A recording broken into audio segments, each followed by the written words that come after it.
family? Yeah, you get it? Some of you probably don't remember that but you're not old enough. Right? In the Adams family, you've had Festus, as in Uncle Festus in Adams family. I've had Fiesta, as in Fourth Fiesta. But the worst one, what? The funniest one, is Festus. Now, I mean, how the hell did they come up with Festus out of that? Come on, guys. After a few years of me getting used to that, I just have to learn to see the humorous side of it. And there is a kind of a message in that icebreaker that I'll hopefully try to get across to you guys. A little bit about myself. I'm much more than a senior parliamentary assistant to the members of parliament here. I work with Mark Lancaster and Ian Stewart. They're the two MPs, members of parliament we have in Milton, Keynes. I work with both of them. As some of you might know, Mark is a minister in the Ministry of Defence with responsibility for all the army reserves in the whole of the UK. And he also has responsibilities for all the military bases that the British Army has all around the world. And Ian Stewart is what you call a parliamentary private secretary to the Brexit secretary. To the international trade, whatever it is, Liam Fox.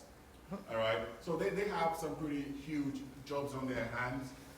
So that's what I do from the parliamentary side of things here in Milton Keynes. I also run my own business. I started doing that. I started running a business when I was 16 years old. And that failed. And then I started another one when I was about, I think, 19. And that one failed miserably. Then I started another one when I was about 21, and that one failed even more miserably. Then I just persisted, and I tried another one when I was about 22. And that one has been running now. And I'm not going to tell you how old I am, but I've been running that business for a good part of about 16 years now or so. You can see the mathematicians here, I'm not working it out. Pretty sure I'm under 40, so I'm good. All right. But I'm also a governor on the college boards. So one of my interests within the college, you probably, those of you who don't know about Milton Keynes College, it's one of the largest providers of what they call offender learning in the whole country. So in the Milton Keynes College, they have brilliant staff who go into a lot of the prisons in the UK to help them to gain skills in electrician and mechanic or whatever like that. And it's quite a wonderful job that they do. A few weeks ago, I went to prison, not as an inmate. Obviously, I didn't just come out. But it's not the first time I've been into prison in this kind of capacity. It's talking with people, mostly young offenders, to try and help them to see that there really is a wonderful life still waiting for them, depending on the kind of choice that they choose to make when they come out of prison. And once in a while, I get talking with these young men, mostly young men, about what went on before they came into prison. A lot of these guys, they've been around some pretty awful experiences, and all of you who are in here, I don't care how tough you think life might be for you sometimes, and how rubbish your parents might be, trust me, you're lucky. Trust me, you're lucky. You don't know anything. I can tell you a story of a young man who, he and his brother, they've both been in and out of prison pretty much. They've turned their lives around now, but they grew up literally, their mom being a heroin addict, and at the age of 4, this young boy had been trained to inject his mom with heroin, while his younger brother was strapped into a pram, watching. And this boy grew up, of course, becoming, what? A heroin addict. Yeah. And of course, the consequence of that is sometimes you need to pay to fund that kind of a habit, and you have to go and steal. And he himself ended up in prison. His younger brother ended up in prison as heroin addicts, but I can tell you now, some 10 years later, he himself got himself into a rehab center, despite all the help of the offender learning team, the probation service, to get him through that service. It got to a point where he himself decided he had had enough. and he had to turn his life around, and he took himself into rehab. And now, this guy, believe it or not, he's got a job as a probation officer, helping other young offenders who've been through what he's gone through. And he's now hoping and praying that his younger brother would follow in his footsteps. So when I see the sign you guys had on here a minute ago, I think it's something that we hope. Yeah. Would you have your hand up? Oh no, so we hope. Oh yeah, that we hope. I found that very inspiring because for you, I hope that you will get to a point in your life when you say, well, this is really what I want to achieve, and I am going to do it no matter what. So long as it's legal, of course. So I've got to add that caveat, because the reality is this: I was saying to my son, who's here with me, is, we're talking about decisions that we make in life and gifts, and how we choose to use the gifts that we are blessed with. Every single one of you in here, you've got a gift that makes you very, very unique. Some people have 2, 3, 4 it's material, but everybody has something they're very, very, very, very, very good at. Very good at. You can choose to do something with it, or you can choose to ignore it, but it will still be there. I would never ever be a football player because I'm not that good with football. But I grew up playing basketball instead, even though I'm not that tall. But I played professional basketball, but I worked hard at it. Okay? But all of you in here have a gift. All of you have a gift.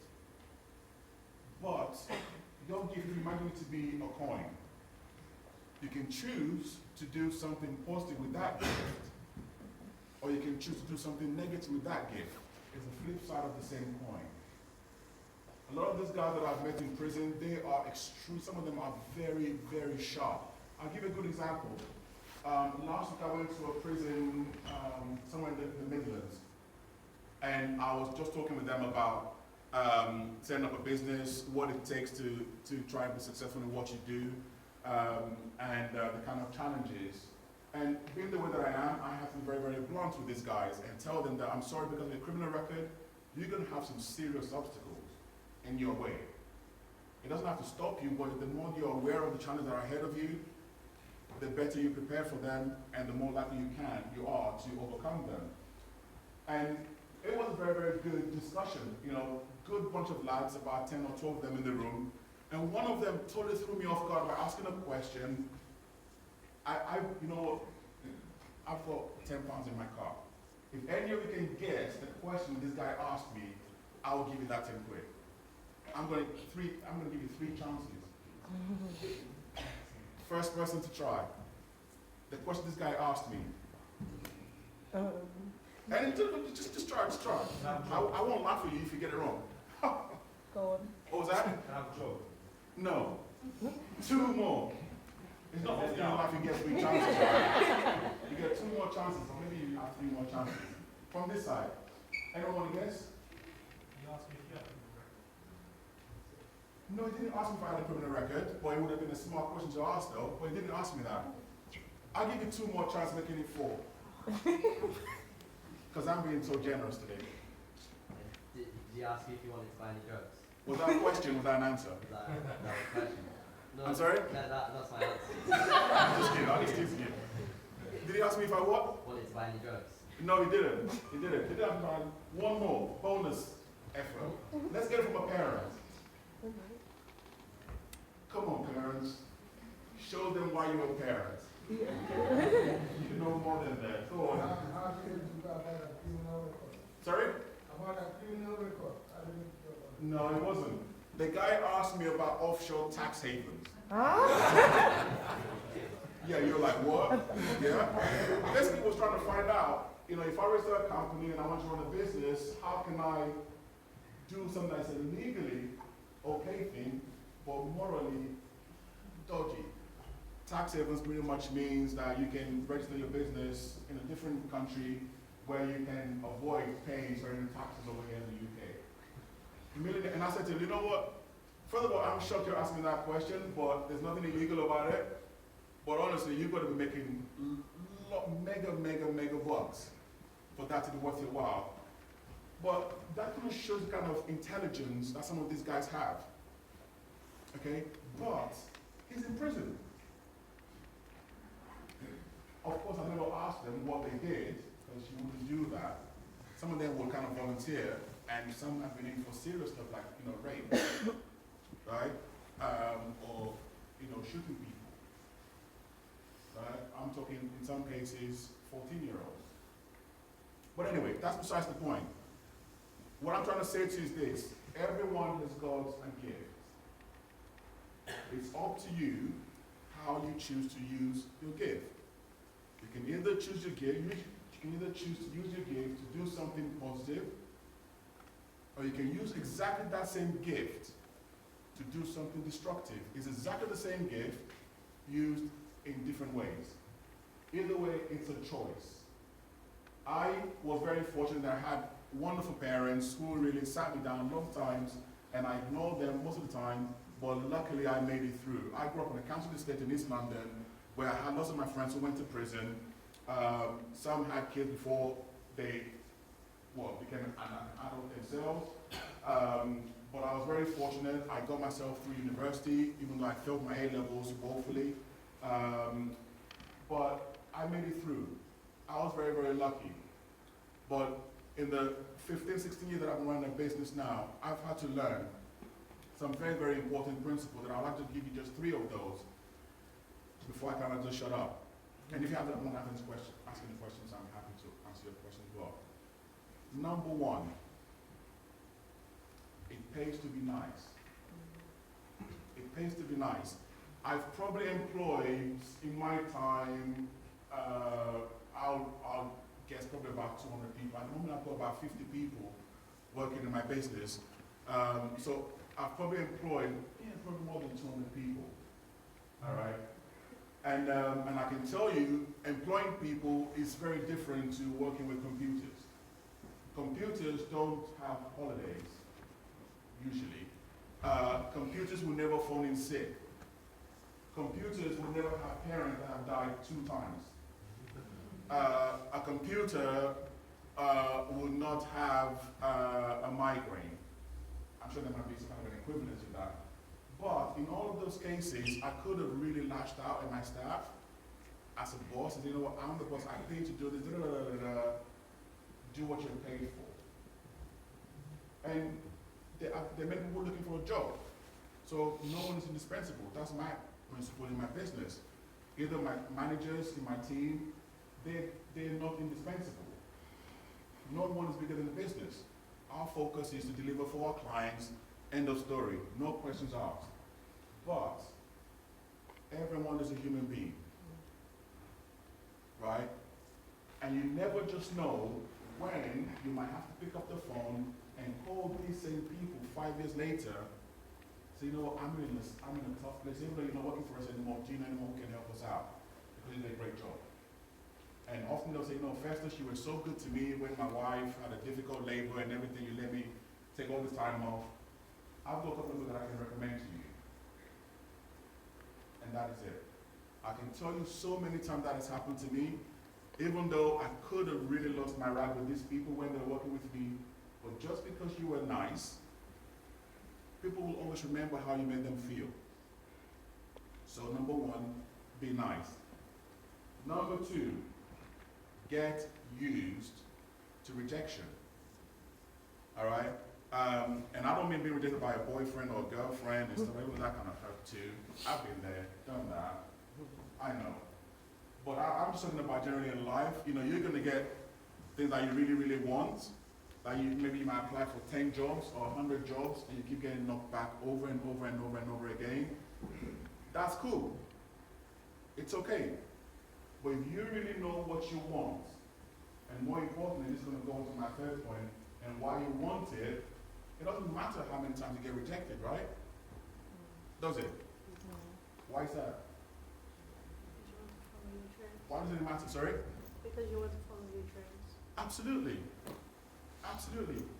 How many times did J.K. Rowling's book get rejected before she got a publisher? How many times did Steve Jobs, how many times did he get rejected? Zuckerberg, Oprah Winfrey, How many times do you think these guys got rejected? If you look in their history, you'll see that a vast majority of the really successful entrepreneurs or the athletes, they get told several times they were not good enough. Anyone ever heard of Michael Jordan? Come on now, come on. He's the only athlete in history that's actually made more money. He made $1 billion after he retired from sports. You might have heard of the Air Jordan brand. Did you know that Michael Jordan, I knew about Michael Jordan. I grew up playing basketball and all of my room was lit with Michael Jordan posters growing up and stuff like that. Did you know that Michael Jordan got cut from his high school basketball team? He didn't even make the team. He did not make the team. Now imagine you being that high school basketball coach now. Like Michael Jordan. The same thing happened to me actually, but I didn't end up becoming Michael Jordan. I just wanted to do something else in another area. But that was my motivation. But what I'm just saying to you is this: because you get rejected for one thing, it doesn't mean that's the end of the story of your life or the end of your dreams. People who you look up to now have had the same thing happen to them. Why should you be any different? Rejection, failure is part of the story on the journey to success. All right? It happens to everyone.